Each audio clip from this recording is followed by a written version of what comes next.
best part about this car, man. Just the backfires. Oh my God, that really is the best part. I ain't gonna lie.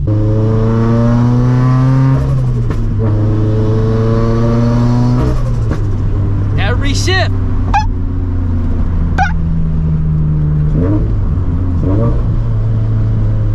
Oh, they about to drop off some fresh E85 for your boy.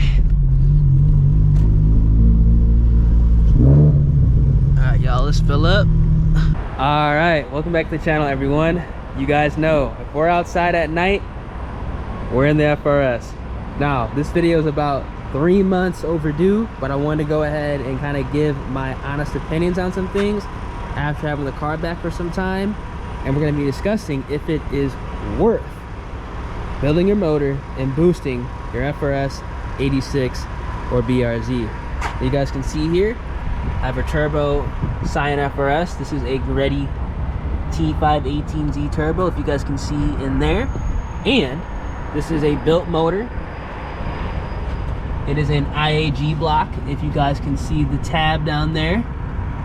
So we do have forged rods and pistons in here. Heads have slight work, ARP Headstuds, all the goodies. And we're about $20,000 later. We're gonna be discussing if all that is actually worth it. All right.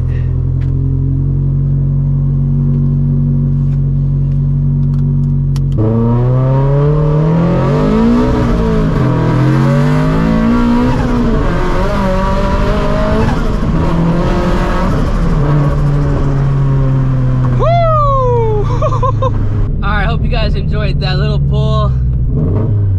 You know, I have to go ahead and give you guys the boosted 86 experience. This car is sketch. This car is fun, but I feel like a night drive kind of fits the vibe of this video, man. We're just gonna be chilling, we're gonna be talking, and I'm gonna be voicing my opinions on if it is worth dropping $20,000+ on building and boosting your FRS, BRZ, or GT86.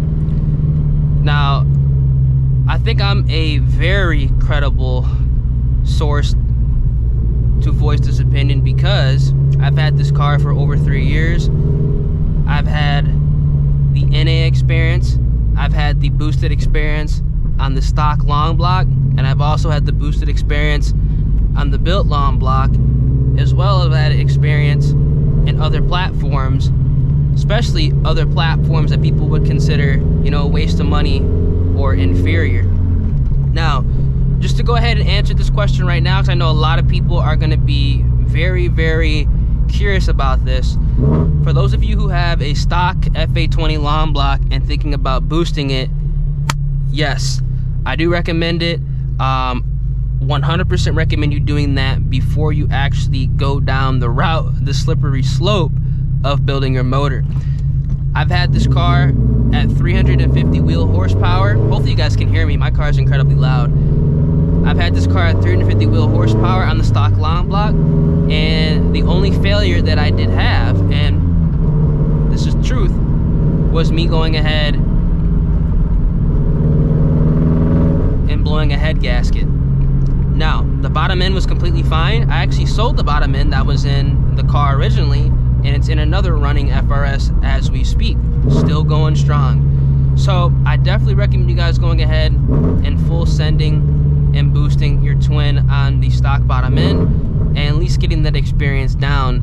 Now, for those of you who have a boosted FRS and thinking about going the built motor route, I'm gonna go ahead and give you guys my honest opinions on this car and if it is worth it. Now, I want you guys to ask yourself this very important question, because I didn't ask myself this question when I went ahead and first started to build this car, and I wish I did. Now, that question is gonna be, do you see yourself actively putting money into and being part of the FRS BRZ 86 twin family? If that answer is no, I highly recommend you actually not going ahead and building your motor, because you're probably not going to be satisfied. Now, this is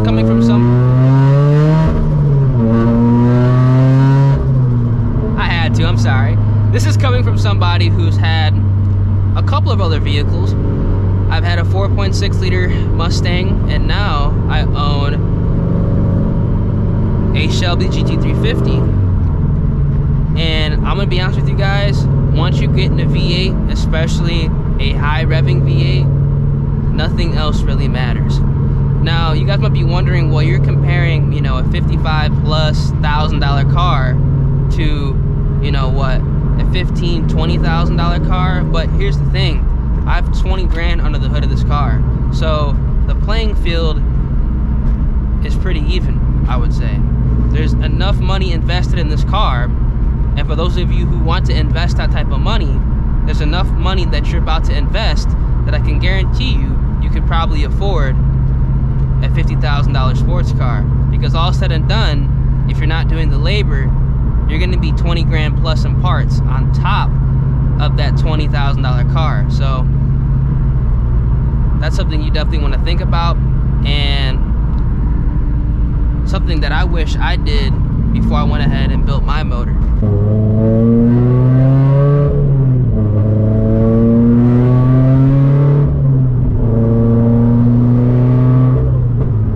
Ooh, nice little pop there. Now, something else you're gonna have to ask yourself, and this is also a very important question before you start building these cars, especially, like I said, built motor turbo setups, is you're gonna wanna ask yourself, what are you actually building this car to do? Are you building a street car? Are you building a track car? Or do you wanna have a mixture of both? Because I'll tell you this, none are gonna be cheap, but there's gonna be certain ways you wanna do things, so when all said and done is completed, you actually feel like it's been worth it. Now, if you are building a track-oriented FRS BRZ 86, you're gonna have to ask yourself a couple questions. You're gonna have to ask yourself, okay, am I NA, and do I trust the stock bottom end or the stock long block in general to last long under track abuse? If you are stock bottom end, stock long block, and boosted, do you trust it to last under abuse? Or if you're already boosted and considering going ahead and forging your motor, would it be better to go ahead and perform a K-swap instead? These are very important questions you're gonna have to ask yourself, because at the end of the day, all of it is gonna cost around the same. Now, if you are a street car and you're wanting something that you can have fun on the street and enjoy and pretty much do a mixture of everything, and that's kind of the build that I was going to go for, you need to ask yourself this: am I willing to go ahead and forge the motor? Am I willing to go ahead and buy a larger-ish turbo that may have a little bit of lag on the street? Am I willing to go ahead and build the transmission to support no-lift shifts, fast shifts, banging gears? Am I willing to go ahead and strengthen up the rear end with axles? Or would I rather go ahead and get into another platform altogether that's more suited for that? That's something that I feel a lot of BRZ FRS 86 owners do not do. And they start throwing parts and they start dropping a lot of money on a build that they may not be sure is actually gonna be suiting their needs all said and done. And something that I also recommend a lot of you guys doing is you want to go ahead and write down 3 other platforms that you would consider if you were to have the opportunity to pick up the keys of a different car. I would definitely go ahead and test drive it, because I feel like a lot of BRZ and FRS owners, including myself, would be happy in a C5, a C6, or maybe even a C7 Corvette. They would be happy in an S550 Mustang, preferably a PP1 or PP2, definitely a GT350, or maybe they'd be happy in a Porsche if you can afford it. Now, again, in no way am I saying that this platform is bad, because I'd be completely lying if I wasn't. It's a affordable car you could get into that you can learn to drive stick. It's an affordable car you can get into to learn, you know, to track. It's an affordable car you can get into to have fun on the street. And hell, I'm the guy who dropped 20 grand into the car, and I'm now going ahead and sharing my experiences and, you know, and what I've learned and what I think about everything after going ahead and doing so. So I want you guys to let me know down in the comment section right now, for those of you who have boosted twins, for those of you who have, you know, the experience with other platforms, if you were to do it all over again, would you go ahead and boost and build your FRS, or would you have just sold it outright and got into the other platform that you're in currently a lot sooner? Because I've been honest on my channel. That's the one thing that, you know, I pride myself about cars, because everybody, you know, everybody likes to hype up the vehicle they're in. Everybody likes to go ahead and just say nothing but good things. I've been honest on my channel. I've said multiple times that if I were to do it all over again, I don't think I would do it. I don't think I would boost this car. I know for a fact I wouldn't have built the motor, and I probably would have sold this vehicle a long time ago, in all reality. If I could have done it all over again, my first car most likely would have been either a Gen 1 Mustang or a 370Z Nismo, potentially. But all said and done, I don't think I would have done it. I really don't. And that's just gonna be my honest and truthful response. Do I think it's worth dropping 20 grand in this platform, building and boosting it? I'm gonna say no. I really don't think it's worth it, because at the end of the day, and I know for a fact that a lot of people can agree with me, and again, this is coming from somebody who's already done it. So this is not like that I'm saying this, you know, without actually going ahead and done the deed. I think a lot of us that have these platforms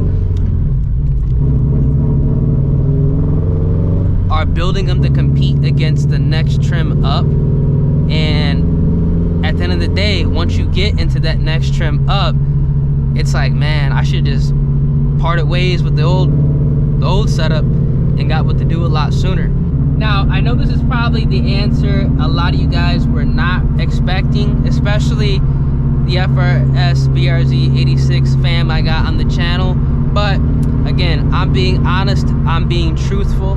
This is not just me talking because I have a GT350 now. This is not me talking because I've experienced, you know, the 2-valve Mustang.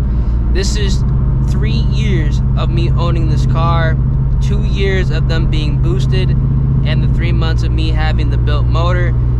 These are my honest opinions on things. And after building the 2-valve, and after going ahead and having the 350 and doing the minor modifications that I've done to that car so far, and just getting into a different platform, 2 very different platforms, after having this car for 2 years, it really did open my eyes on what I'm personally looking for, and kind of the type of mindset that I had building this car. Because my whole mindset for a long time was build up the car that people would consider, you know, a waste of money, inferior. Which, again, there is pride in doing that. I feel like a lot of Subaru owners have that pride, but we have to be honest with ourselves when we are going ahead and building up that platform that people consider, you know, a waste of time, and people consider, you know, inferior. We are building it to compete with that next trim up. We are dropping money to compete with that next platform, what it can do stock.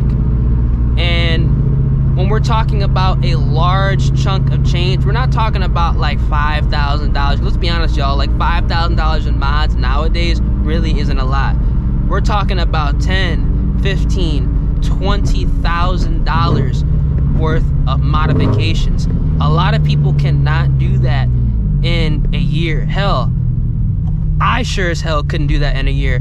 A lot of people can't do that in 2 years. A lot of people can't do that in 3 years. I was blessed enough that I was able to do it in 3 years. This build took me 3 years to get done. That's a lot of time, that's a lot of money, and I 100% think that I am able to go ahead and truthfully say that I would 100% save your money and put that towards a different platform. Again, I know that's the answer a lot of people was not expecting, but that's the honest truth. It would be against my civic duty as a car enthusiast to lie and say, hey, it's worth it, it's worth the experience. But at the end of the day, time is a lot more important than money to me, and I feel like that's the same for a lot of car enthusiasts. So to save yourself, let's just hypothetically say 3 years of time and what ifs, because I don't like to live on what ifs on car parts and builds. What if I enjoy it 3 years after it's done? I recommend you guys going ahead and going for that next build that you're looking at, or you could see yourself being in that 3 years time. And that's my honest opinion and my honest words on whether or not it is worth building the FA20 and the twin platform. All right, hope you guys enjoyed our little joyride, our little real talk commentary. Sometimes that has to be done. I feel like a lot of people don't really be doing that anymore. And that kind of puts people in situations that they probably shouldn't be in.